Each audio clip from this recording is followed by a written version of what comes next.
The village in it with a map and a plan. No place too tiny for this determined man.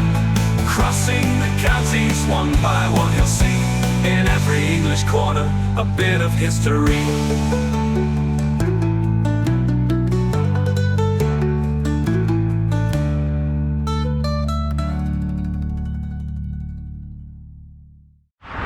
Welcome back to Rutland, everybody, for the last time this week. Now, I'm going to have to do this one pretty quickly because it's about 3 o'clock right now, and of course it's December, which means it gets dark within about an hour at this time of year.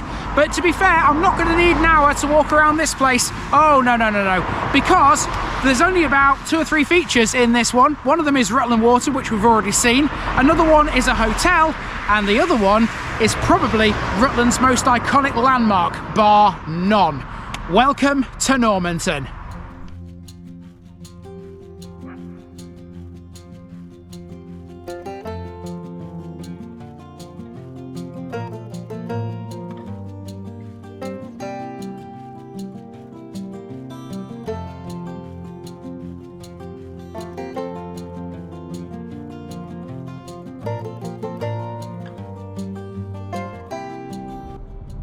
Normanton, Norseman's Farm. Rounding off the week in Rutland, we're again on the shores of that large man-made reservoir. Yes, we'll be seeing Rutland Water again. When the reservoir was constructed, loads of land here had to be sacrificed. Entire villages were demolished. However, some of the flooded villages still partially exist, and today we're in one of them. This is Normanton, on the eastern shore of the reservoir. Not much remains of this once much larger village, but what does is simply iconic. Search the internet for pictures of Rutland Water and I will guarantee you that several images of Normanton Church come up. It's considered by many to be the best known landmark in the county, and there's a really good reason for that. It's partially submerged within Rutland Water. The building is considered to be one of the most magical places to get married anywhere in the UK. As well as the church, the village still retains a hotel which used to be the stable block of Normanton Hall. That was the centre of the estate and the seat of the Earls of Ancaster. In the 18th century, the village was cleared to make a park for the estate of the Heathcote family, and the population was mainly rehoused in Empingham. Now, most of that is underwater, as Normanton's landscape altered again with the construction of the reservoir. By the mid-1970s, with Rutland Water complete, Normanton was practically unrecognisable. It took on a new identity, and ironically, now it's probably a lot better known. Let's see what it looks like, shall we? We start with a drive into Normanton from the north. This is an estate village, but nothing like any estate village we've ever seen before. Normanton was the possession of the de Normanvilles for 14 generations following the Norman conquest. The estate then passed in 1446 to Alice Basings, who was married to Thomas Mackworth of Mackworth, Derbyshire, which we met in the Amber Valley series last year. The Mackworths remained in possession for several generations. By 1599, Thomas Mackworth Jr. was the High Sheriff of Rutland and was created a baronet in 1619. A descendant, Sir Thomas Mackworth, the 4th Baronet, was ruined by electioneering costs in the early 1720s and was forced to sell. From then on, the Heathcotes took over. Entering Normanton from Empingham, you would be forgiven for thinking there was nothing here now. All that remains of Normanton after the creation of Rutland Water are a few farms, a hotel and a handful of cottages. It's by no means a thriving metropolis.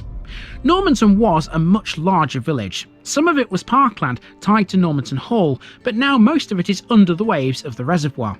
Dramatic changes have occurred in this small area of Rutland. Today it's hard to imagine the landscape without water. Normanton sits in a shallow valley, that of the River Gwash, which as we know was dammed to form the reservoir. The Gwash followed a largely insignificant course on its way to join the Welland at Stamford, but all of that changed in the 1970s.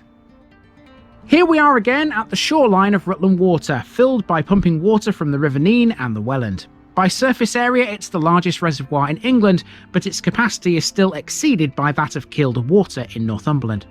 Its maximum depth is only 33 metres, so it's quite shallow really. Rutland Water has a 23-mile perimeter track for walking or cycling. Now, if you follow that perimeter track, you will of course cross the dam and get to the beach, which is where we left off yesterday. In Normanton though, the path will take you to the most iconic landmark in the county. Normanton Church is partly submerged.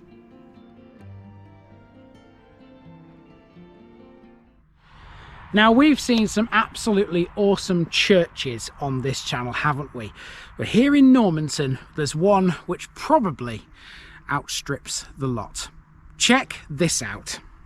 There we have the former church of St Matthew, which, as you can see, appears to be in the reservoir. Is it? Let's find out. Normanton Church, originally St Matthew's Church, served as a parish church until the early 1700s, when a large part of the village was demolished to create an estate for the Heathcote baronets. These wealthy aristocrats used the church as their private chapel and mausoleum. Built in a classical style, the tower and the western portico were built by Thomas Cundy Jr. between 1826 and 1829, based on the design of St John's at Smith Square in Westminster. The nave and apse were constructed in 1911 by J.B. Gridley of London. In the 1920s, the Heathcote family relocated and the Normanton estate was divided up. St Matthew's Church remained as a lonely, isolated mausoleum, unloved, unwanted, and without purpose. It was to remain that way until the creation of Rutland Water. It really shouldn't be here today. It was supposed to have been demolished as part of the reservoir's construction. That's because its floor was below the proposed water level. This led to a public outcry, and so a new plan was hatched.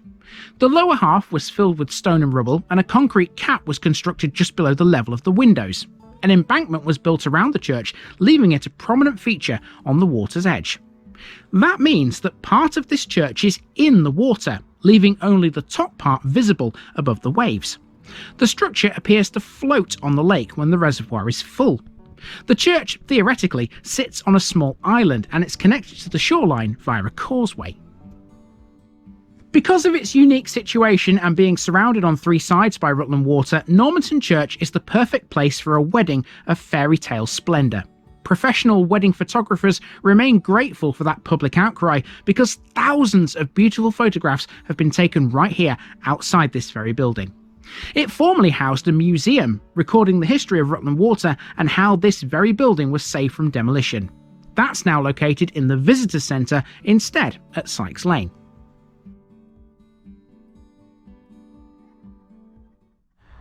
So there can be no denying that Normanton Church is an absolute marvel, isn't it? It's wonderful. I absolutely love this place. I've only ever been here once before in my life. Even then it was magical, and it's just as magical now. And you know, there's not many people around at the moment because, like I said, it's December, it's a bit cold, it's a bit grey, it's a bit murky. So, you know, it's not really attracting many people. And actually, in a way, that just gives it a different kind of edge, because in the summertime, this place is thriving with people. And It's looks a bit different now, doesn't it? It's calmer, it's peaceful, love it.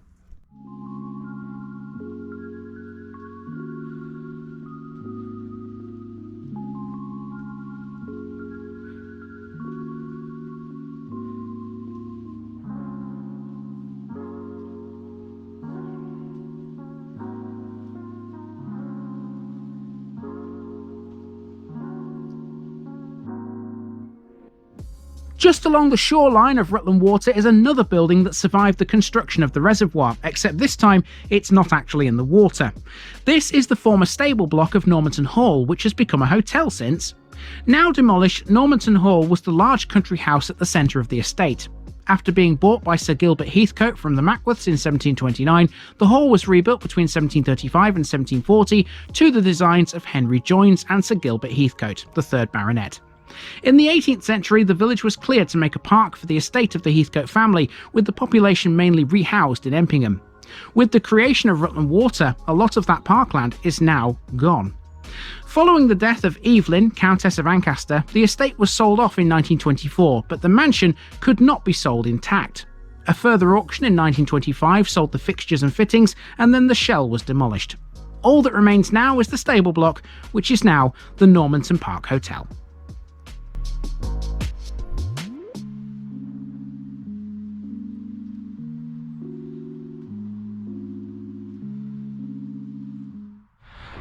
Okay, you probably can't tell on the GoPro because it lightens it up a little bit, makes things brighter, but the light is definitely starting to fade away now.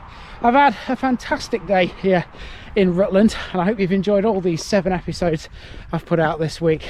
It's been fabulous, and it's been great to see Rutland Water again. It's been a while since I've seen that myself. You know what, I absolutely adore Rutland, and I adore Rutland Water as well. For some strange reason, it's one of those places that I feel very at home with, you know, even though I'm not from the county. I really don't get it. We will be seeing it again in the future, but for now, that's that. Oh, and by the way, there is car parking on the south shore here at Normanton. You can park in the main car park, which is just down from the church. You can actually park in the hotel's car park as well. They do let you park in there as long as you pay for it. But in both cases, I decided to not pay because I have found a space which is literally just a few hundred yards away from the church, which is completely free. This is on Wychley Road, under this tree. There's no parking restrictions here, so yeah, if you're a bit tight for money and you want to come to Rutland Water and check out Normanton Church, that's the place to go. You heard it from me first. And folks, we are done with another village on the shores of Rutland Water. As I said yesterday, we will see this gigantic reservoir again many more times. There are loads of things we've not yet covered about it, but we will. You'd be hard pushed though to find anything as magical and as unique as Normanton Church. It is by far the most incredible landmark in Rutland, and it's not hard to see why so many people love it. Thanks for watching this week, and I'll see you again soon on the shores of Rutland Water.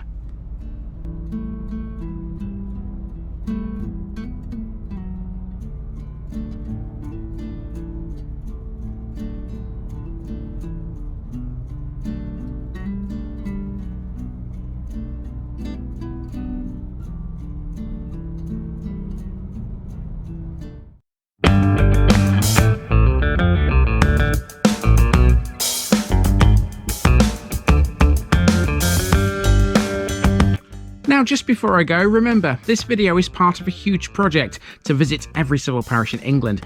That's more than 10,000. These routes are pre-planned, and due to time constraints, I can't cover every detail or walk down every street. Please don't complain if this video missed something out.